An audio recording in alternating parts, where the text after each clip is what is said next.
Hey there, and welcome back to another episode of BoardChitless Chitheads. I'm Leki, and this week I'm joined by Daz, Sam, and Tristan. And this week we've been playing V-Commandos. V-Commandos. Like V for victory, not V-Commandos. I've got a terrible accent. It's not 5 commandos either in Roman numerals. No, there was 4 of us.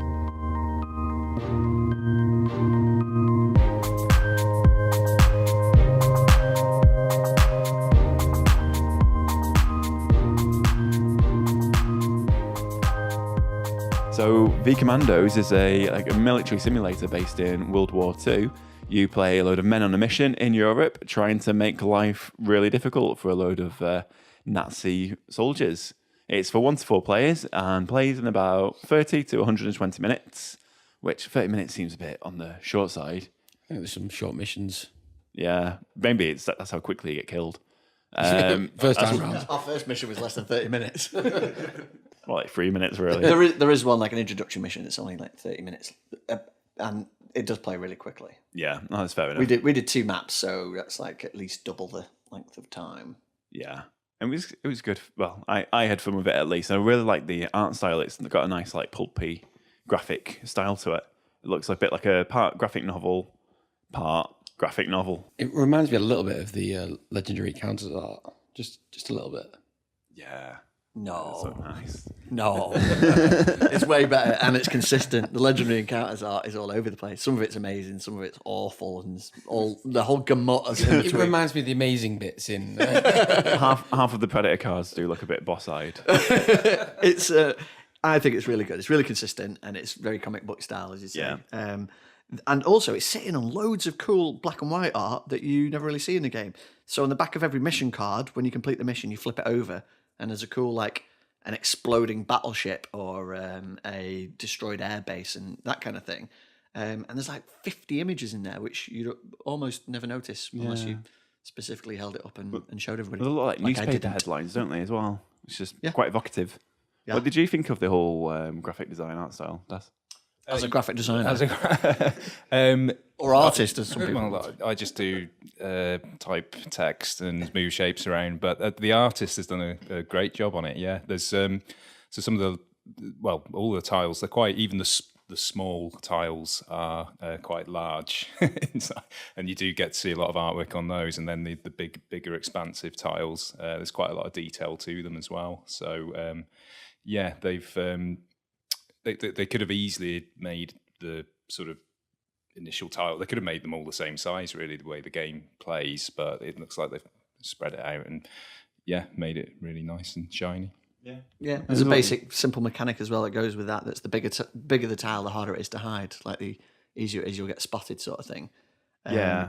So the whole point of the game is you have a variety of missions that you have to go on, and you thread your way through a series of tiles to get to the objectives and blow them up or escort them out or unlock them or whatever it is you've got to do for that particular objective. And the whole time the Nazis are out searching for you, and this is my absolute catnip. I love this stuff.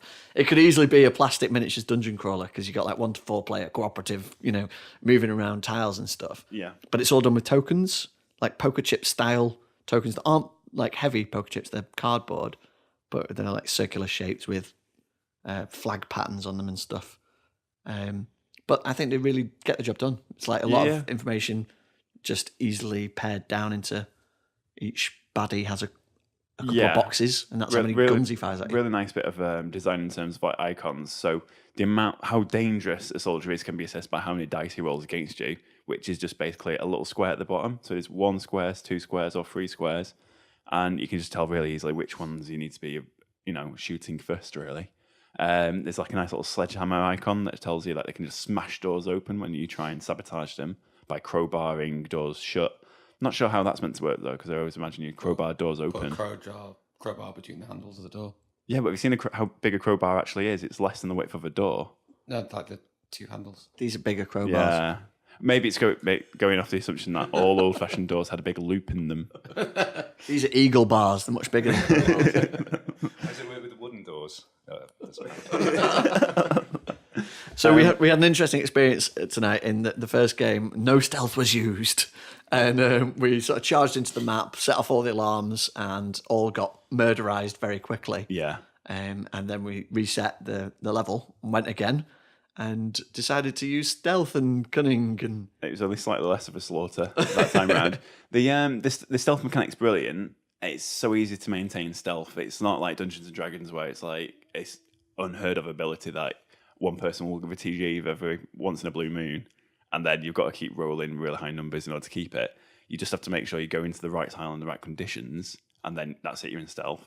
And then occasionally someone will walk in on you, and then you have to roll a dice, and it's just a 1 or a 2 that'll get you uncovered.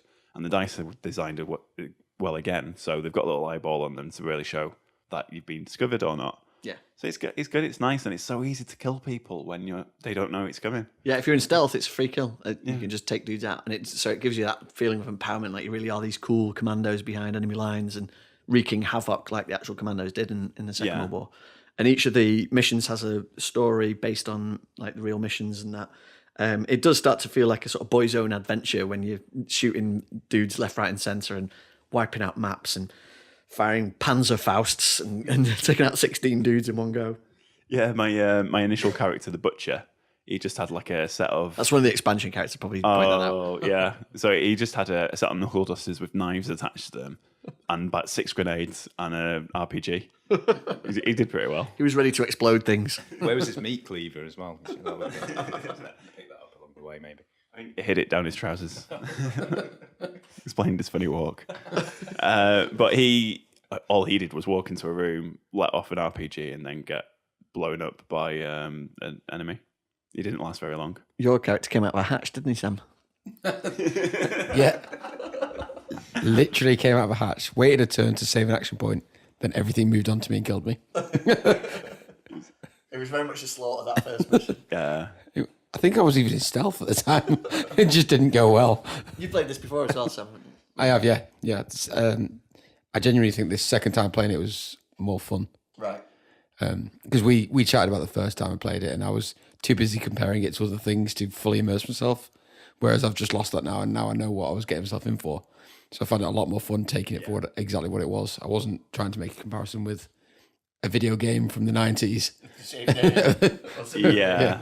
Called Commandos. And I was drawing up a lot of parallels, thinking it was like the same thing, and it wasn't. It's not at all, other than in name. But yeah, I enjoyed it a lot more this time as a result. And I think the 4 players changed the dynamics a bit, because when we played it 2-player, it felt like you could sneak a lot more, whereas it was just alarms going off quite a lot today. Yeah. It is a rather silly game, but that's like the fun behind it. Really, because you look at the box and you think, oh, it's like, it's World War II, it's a bit historical.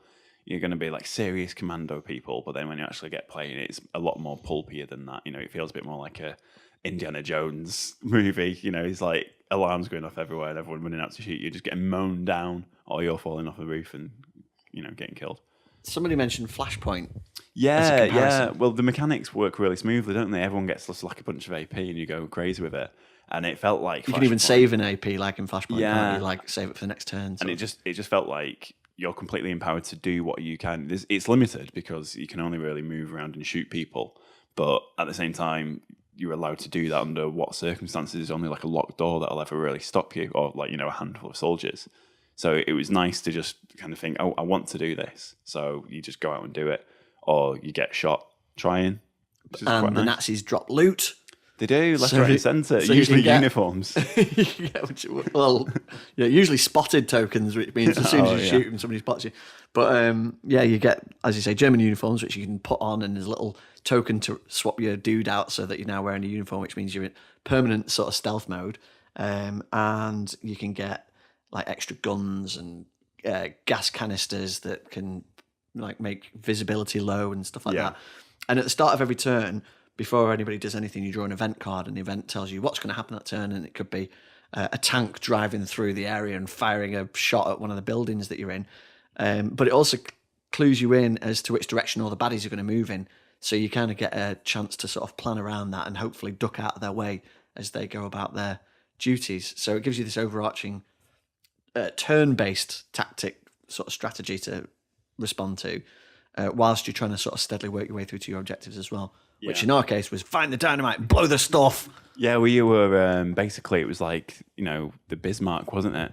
So there's a battleship in dock, and we had to blow it up whilst it was there and then escape the harbour. And then blow more stuff up. And then blow up more stuff and then escape.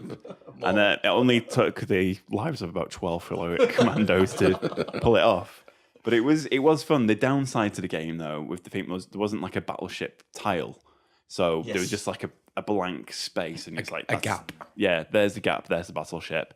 And because the rest of the tiles are quite generic, they don't really scream harbour or docks. Yeah. So you just forgot they were there, and it felt like we were, storming a French chateau or something. I think it was just docked in a very large pond in between, because we was in the middle of a field, surrounded by a quaint little French village. Yeah, I lost the theme a little bit as we were going through it, but then I think I kept the theme, but lost the theme of the mission. Does that make sense? The theme of the mission. The mission cards and the location sort of cards that set up the flavour of the mission are very generic in order to keep that whole replayability of you just shuffle up this deck, pull 2 out at random, and then see what you're doing that day.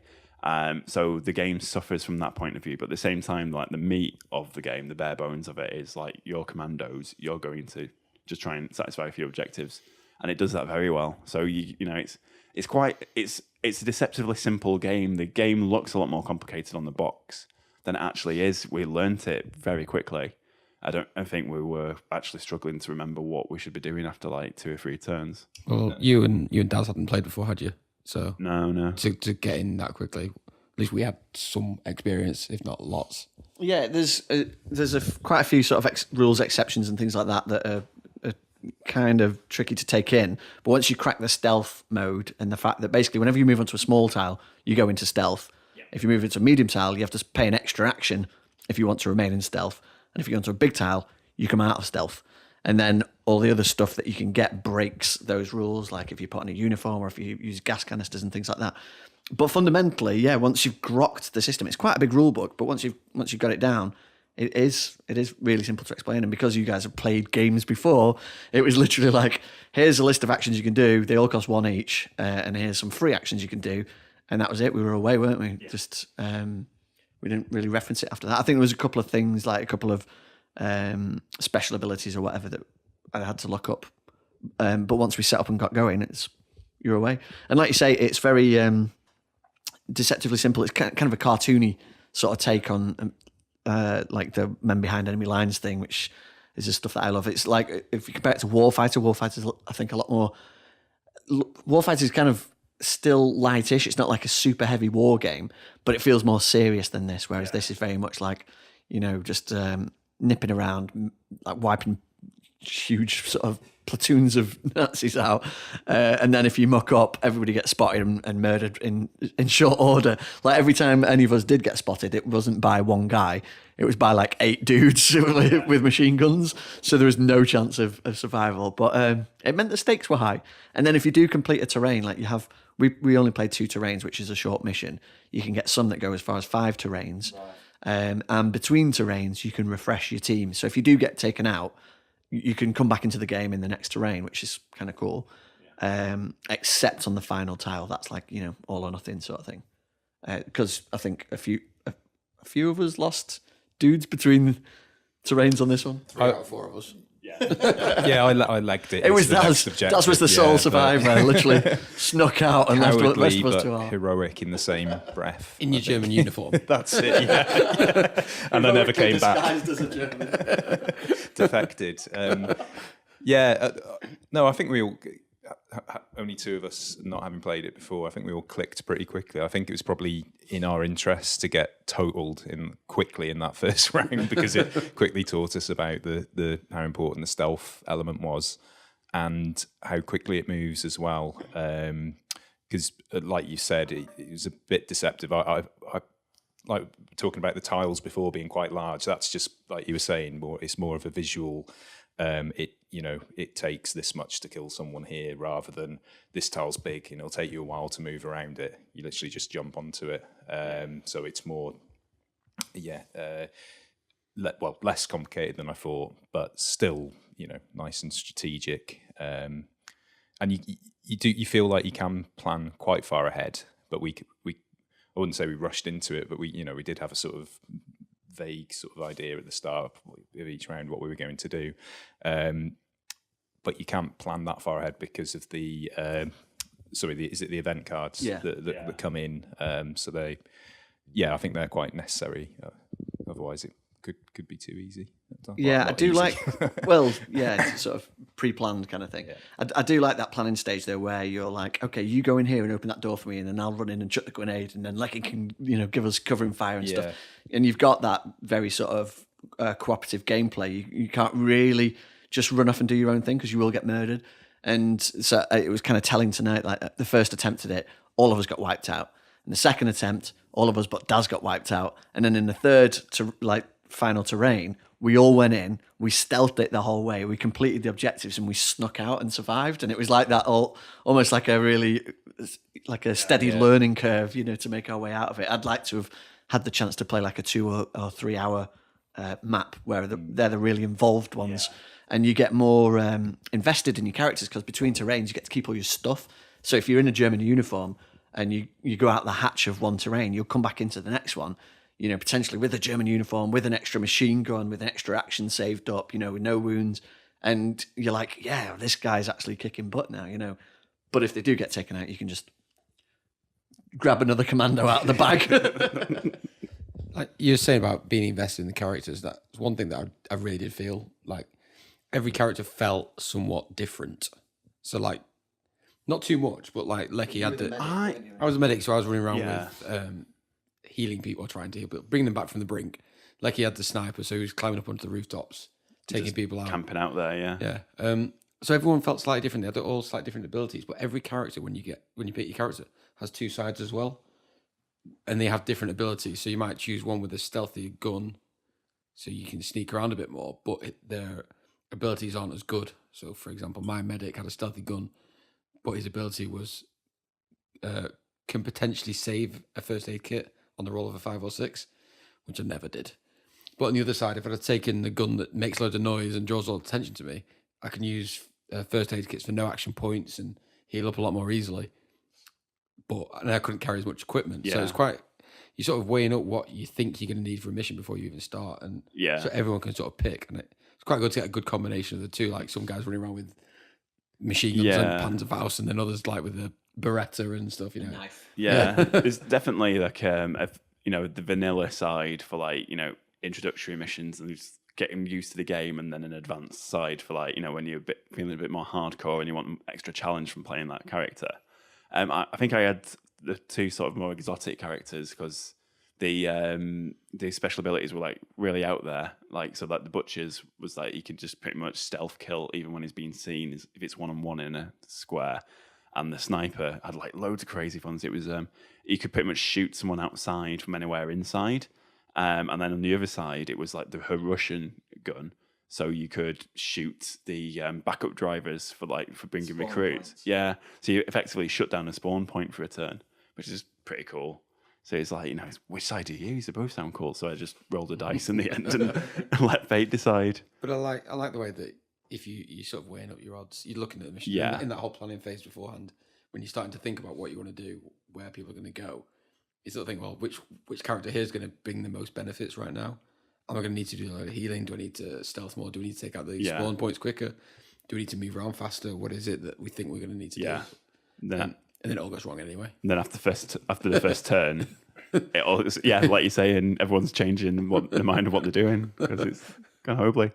What I do like about the game is that if you withdraw your character, so then you go back into stealth. If you move from a tile where you're out of stealth and then into a small tile, you'll immediately be in stealth. But you're also out of the way. So if you're adjacent to a spawn point, then the troops are going to come in, but then it's the next turn before they maybe stumble upon you. Whereas we notice when you try and hide in the boot of a car or behind a chair and the soldier comes into that room. Put a lampshade on your head. Yeah, like it's only, a 1 or a 2 that they actually find you. But you roll those 1s and 2s all the time because, especially when the alarm's going off, 2 people are coming in from the spawn points. The only time you don't roll 1 or 2 is when they're shooting at you. Yeah, exactly. 5s and 6s every time then. The alarm's a neat mechanic as well, so that really sort of amps up the tension straight away. Like if you get spotted, the alarm goes off and all the spawn points double up. So at the end of the turn, reinforcements arrive through every spawn point, and with the alarms going, twice as many reinforcements arrive.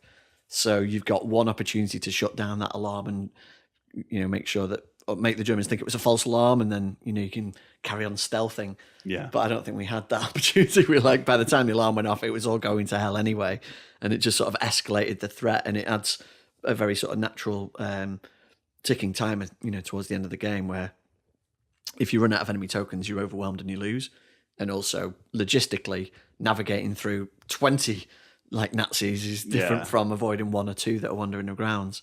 Yeah, it's not long before you find yourself in a tile and then you're trying to work out, how many people are actually going to shoot at me? How many dice do I need? And it's all the people. 11, was it, Daz? That was my biggest one.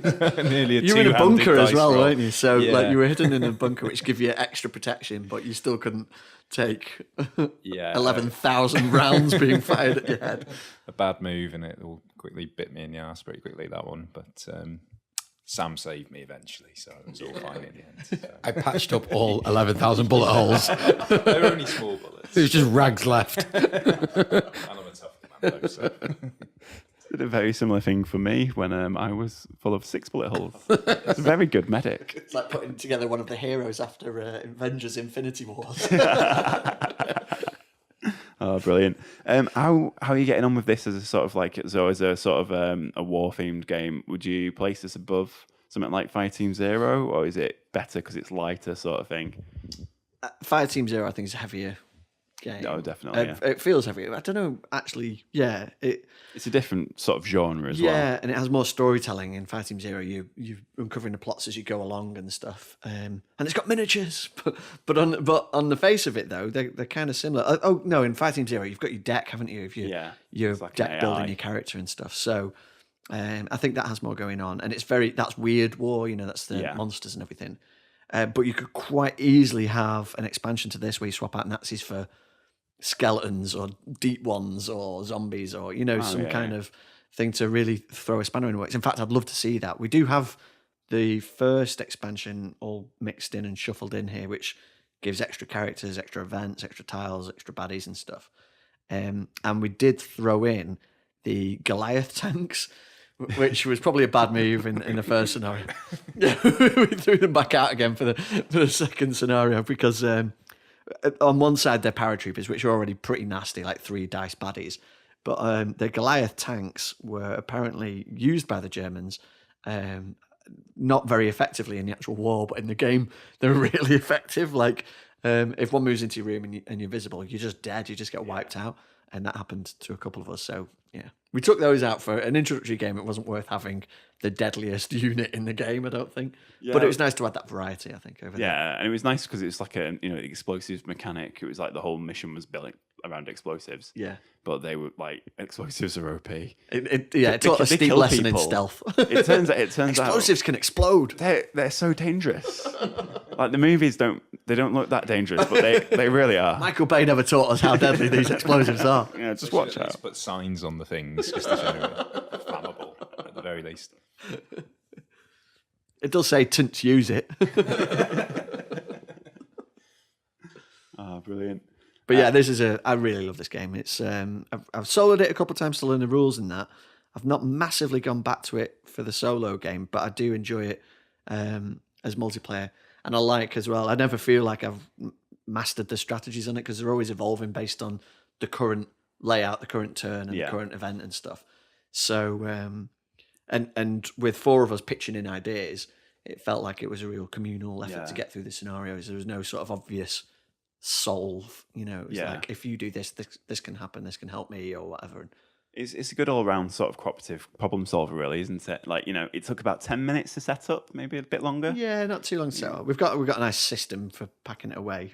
Chuck the insert, get a hobby box from Home Bargains.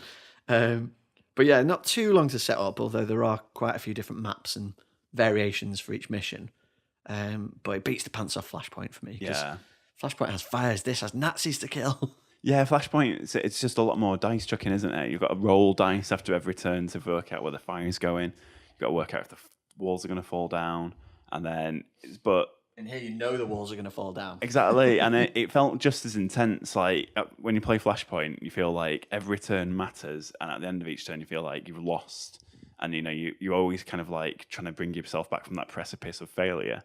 This felt exactly the same, but with only half of the upkeep, and the rest of the upkeep was basically just moving soldiers around. It was like very easy to keep on top of what's actually going to happen at the end of each turn, which was quite good, really. I enjoyed that. I enjoyed the fact that it had a quick pace. I thought it was going to be a bit deeper, which isn't always necessarily a good thing, but picked it up really quickly. Enjoyed the cooperative element, the variety with the characters that you can play. I played a scout in the first one, and then completely different. The next one was like the guy with the massive machine gun, but he could do stuff with TNT, and I felt the special abilities made a big difference, and were all useful. And like you were saying before, it was just quite nice to just be able to take out a load of enemies, sort of not easily, but it's easier to take down enemies than you think. But I don't know if that's because we were playing Resident Evil last week, and it took about 600 bullets to take out a crow. But this was ultimately more satisfying in that respect, as much as I loved it. Okay, in what was it? 2 games. We went from getting obliterated pretty quickly to almost perfecting the last one. Yeah. Can I say? Did we perfect it? Is that a rating? No one died. Oh no, I nearly died. But then got saved your ass. Maybe not. Lots of Nazis died. Yes. You were the dynamite guy as well, weren't you? You're the ones yes. wiping out all the big objective rooms and stuff. Yeah. Because there's dynamite sort of littered around the map. When you need when the objective is to take out something big. Quite convenient, that, isn't it? Yeah. But my guy, there was decoy non-dynamites. But my guy started with a dynamite, which was good, and he could use it as a free action as well. So he fitted quite well with the objective on this one. So you mentioned something else that just reminded me as well, that the downtime between turns is like it's low because you're so invested in what everybody else is doing, because inevitably they're going to either help you as a team or help you directly personally. So it does feel, to me, it feels like it moves along at real pace, a clip between turns.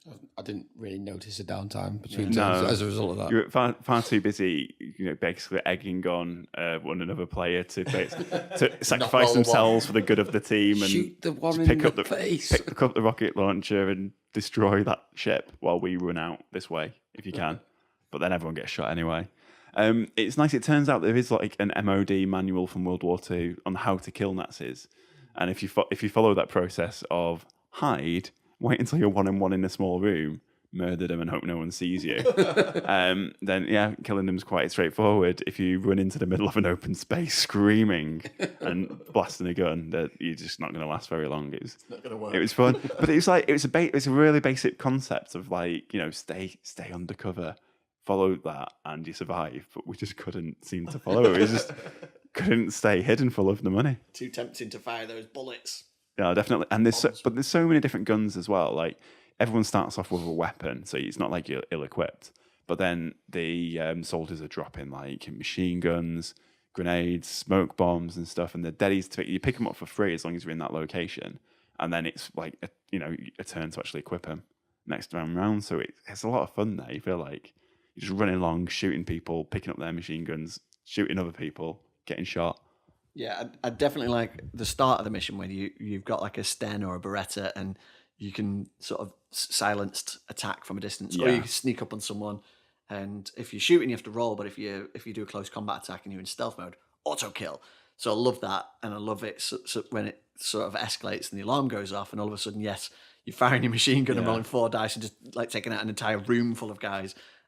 So I think that's a really sort of good way to pace the game out from this. Like, we're sneaking around, we're going to get this done, and then, oh no, the alarm's gone off, the ship's exploded, we've got to blow everyone up to get out of here, and then it's like the chaos kicks in, and all hell breaks loose. Really good fun. Would you play it again, Sam? Yeah. Definitely. do you want to say more? You're not obliged. But that, is he going to? Say more. I'll say words. Quickly, someone snap his neck. Take it. Stab him in the head. You stealth. I think this is a great game.